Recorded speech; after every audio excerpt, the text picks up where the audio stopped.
উনি তো নিজের প্রভুদেরকে সন্তুষ্ট করলেন। ওনার সুপ্রিম কোর্টে গিয়ে 8 লক্ষ টাকা দিয়ে মুখ থুপড়ে যে পড়েছেন উনি, সেটা প্রমাণ করে যে ওনার যোগ্যতা নেই ওই চেয়ারে বসার। আমরা আগেও বলেছি ওনার শিক্ষাগত যোগ্যতা নেই, আজও বলছি উনি কলকাতা বিশ্ববিদ্যালয়কে পরিচালনা করার মতন যোগ্যতা ওনার কোনোদিনই ছিল না। সিভি আনন্দ বোস জোর করে ওনাকে ওই চেয়ারে বসিয়ে রেখে দিয়েছে। পরীক্ষা নিচ্ছেন সাধারণ ছাত্রছাত্রীদের কথা না চিন্তা করে। যদি কোনো জায়গায় কোনো ছাত্রছাত্রী কোনো নির্দিষ্ট এক্সামিনেশন সেন্টারে পৌঁছতে না পারে, তার দায় কিন্তু এই উপাচার্য নেবেন না, সেই ছাত্র বা ছাত্রীটির ক্ষতিটা হবে। আমি মঞ্চ থেকে দাঁড়িয়ে ভিডিও করে আগামীকাল শান্তা দেবীর হোয়াটসঅ্যাপে একটি ভিডিও দেব, তার চোখ থেকে তিনি দেখবেন সেই ভিডিওতে যে কত ছাত্রছাত্রীরা এখানে এসে উপস্থিত হয়েছেন এবং তার পরীক্ষা বা তার যে রাজনৈতিক চক্রান্ত তিনি করেছে তাকে বুড়ো আঙুল দেখিয়ে ছাত্রছাত্রীরা মমতা বন্দ্যোপাধ্যায়, অভিষেক বন্দ্যোপাধ্যায় বক্তব্য শুনতে এসেছে। অর্থাৎ চাপটা কিন্তু বারে বারে কলকাতা বিশ্ববিদ্যালয় এবং বিশ্ববিদ্যালয়ের উপাচার্যের ওপরে বহু স্তর থেকে এসেছে। তৃণমূল ছাত্র পরিষদের তরফে, রাজ্য সরকারের তরফে, এমনকি অধ্যাপক সংগঠনের তরফে চিঠি দিয়ে দিন বদলের আর্জি জানানো হয়েছে, কিন্তু বিশ্ববিদ্যালয়ের একেবারে স্বাতন্ত্র্য বজায় রাখার জন্য তিনি মাথা নোয়াবেন না। পরশু আবার স্পষ্ট করে দিয়েছেন কলকাতা বিশ্ববিদ্যালয়ের ভারপ্রাপ্ত উপাচার্য শান্তা দত্ত দে। কি বলেছেন সেদিন দেখুন।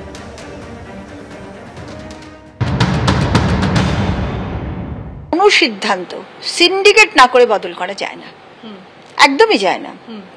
আজকে সিন্ডিকেট হয়ে গিয়েছে, সিদ্ধান্ত হয়ে গেছে, জানিয়ে দেওয়া হয়েছে মাস্টার মশাইদের, অধ্যক্ষদের জানিয়ে দেওয়া হয়েছে, যারা চিঠি দিয়েছিলেন পোর্টালে দেওয়া হয়ে গেছে, কোনো পরিবর্তনের কোনো সম্ভাবনা নেই।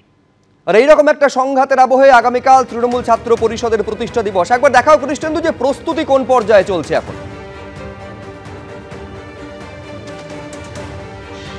দেখো, তোমায় প্রথমেই বলি মেয়র রোডে আমরা আছি। এই মেয়র রোড যেখানে গাড়ি চলাচল করে সেই রাস্তা আটকে কার্যত এই মঞ্চে হচ্ছে এবং যতদূর তাকানো যায় তৃণমূলের পোস্টার ব্যানারে মানে ভরে দেওয়া হয়েছে এবং আমরা যতদূর দেখতে পাচ্ছি পার্ক স্ট্রিট পর্যন্ত মঞ্চে এবার প্রথমে সেট দেওয়া হয়েছে এবং এদিকে মেয়র রোডের গান্ধী মূর্তির পাদদেশে মূল স্টেজ হয়েছে এবং সেখানে প্রস্তুতি পর্ব একদম শেষ পর্যায়ে।